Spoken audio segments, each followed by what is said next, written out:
এই যে সিদ্ধ করে আমলকিগুলো টুকরো টুকরো করে কেটে রেখেছে। এখানে একটা গুড় কেটে রেখেছে। এখানে ভাজা মশলা আছে, সর্ষা, শুকনো লঙ্কা, মৌরি, জিরে গুঁড়ো করে রেখেছে, শুকনো খোলায় ভেজে। তেল গরম হয়ে গেল, এখানে হিং ফোড়ন দিল। এবার হলুদ, লবণটা দিয়ে দেওয়া হয়ে গেছে। এবার দেখো আমলকিগুলোকে ছেড়ে দিল। এবার গুড়টাকে ছেড়ে দিয়ে একটু নাড়াচাড়া করে নিচ্ছে। এবারে এই যে গুঁড়ো মশলাটাকে দিয়ে দেবে, ভেজে রাখা এই যে গুঁড়ো মশলাটা, এটা আচারে পড়বে।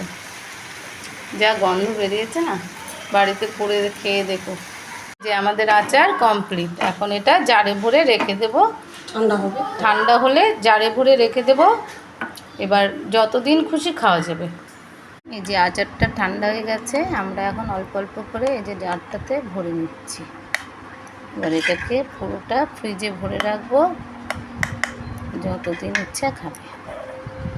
দেখো যা টেস্টি, যা লোভনীয়। আর আমলকি খাওয়া তো স্বাস্থ্যের পক্ষেও ভালো। তোমরা বাড়িতে করে খেও বন্ধুরা। ভিডিওটা ভালো লাগলে লাইক,